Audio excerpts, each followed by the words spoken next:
Next, we're going to talk about enthalpy and entropy, which quantify the changes that occur during chemical reactions. Enthalpy is the total heat that's stored in a system. Entropy is the amount of disorder in a system. The natural trend of the universe is toward disorder. You can probably notice this in your room or in your science notebook or your locker. You have to have an input of energy in order to bring about order.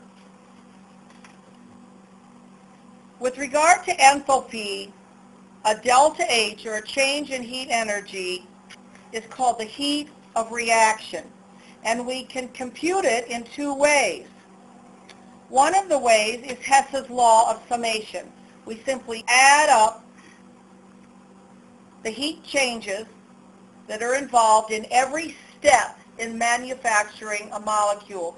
We just got done saying that things aren't made in just one step, that they have a mechanism or a series of steps. And if we add up those parts, when we sum them, we can tell what happens in the reaction as a whole.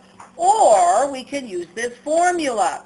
I prefer the formula because, as you will see, you have to flip the direction of an equation and the sign if you use Hess's law. This does it for you with this little negative sign. Delta H equal the sigma or sum of the heat content of all the products minus the sigma or sum of the heat content of the reactants. Now, if we take a look here, we said that a negative delta H, one in which the stored content falls, is exothermic. This would be a typical curve. All we'd have to do is look at this and say that's an exothermic reaction. The reactants have more stored energy than the products.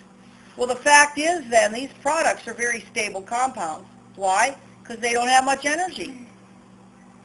On the other hand, here's the opposite situation. A positive delta H is endothermic. We know we are increasing stored energy. Here's a typical curve for it. Here's your reactants.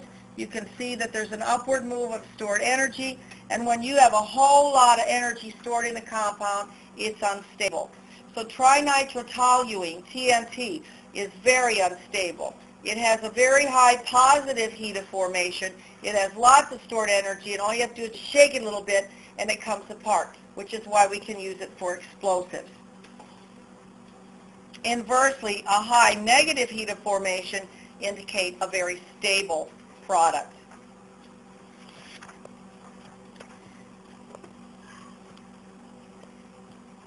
With regard to heats of formation, everybody's got to agree on the same thing.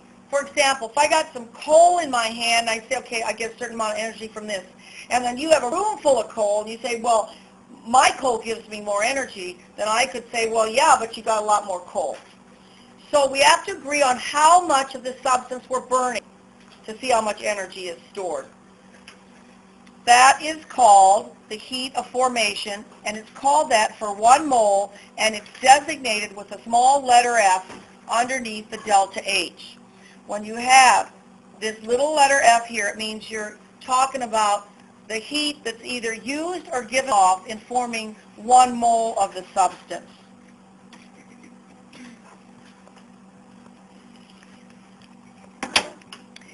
The other thing that we have to control is the environmental temperature. If you want to heat a beaker of water and you're out in the desert and it's already 100 degrees, you're not going to have that flame on very long. You're not going to have to burn much energy to get that water to boil. But if you're in Antarctica and it's like 50 below, you're going to have to burn it a lot longer. You're going to start with the water being ice, and then you got to melt it and then raise it to 100 degrees. So does the environmental temperature make a difference when we're talking about how much heat energy something uses or gives off? Of course. So then we all agree on the environmental conditions. And the environmental conditions that chemists have agreed on is 25 degrees Celsius, which is room temperature. That's about 70 degrees Fahrenheit and 1 atmosphere of pressure. So now everybody agrees on how much we're making and the conditions we're making it under.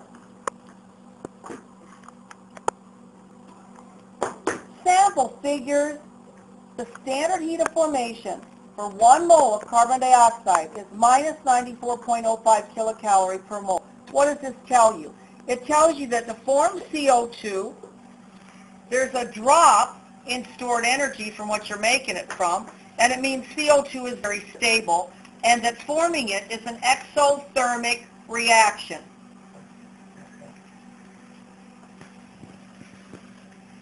The standard heat of formation of nitrous oxide is a positive 21.6 kilocalories per mole. To form nitrous oxide, we have to put in a whole bunch of energy to make 1 mole of nitrous oxide. Therefore, it's very unstable, and this is an endothermic reaction. And remember that the standard heat of formation is always dealing with 1 mole. Okay, so let's look at the equation. Hydrogen plus oxygen gives us water. This is a 2:1:2 ratio, but because the standard heat of formation always has to represent 1 mole, we'd be talking about 1 mole of water, so we have to back all the way through our equation. So this becomes a half a mole and this becomes 1. The heat of formation is always for 1 mole. In the case of water, it's plus 68.3 kcal. Now what does that mean? This tells you a couple of things with regard to the equation. First of all, it's a product, which means it's given off, which tells you it's exothermic, which means if you were drawing a little potential energy diagram over at the right, it would look like this. Because this has to have a low amount of energy stored, because you're giving off energy when you form it. Okay, we're going to take a look then at doing calculations a couple of different ways. Hess's law of constant heat of summation relies on the fact that a chemical reaction occurs in a series of steps. We call that the mechanism. We can measure the amount of energy used or given off in each of those steps, and then we just add them up, and that's the amount for the overall energy.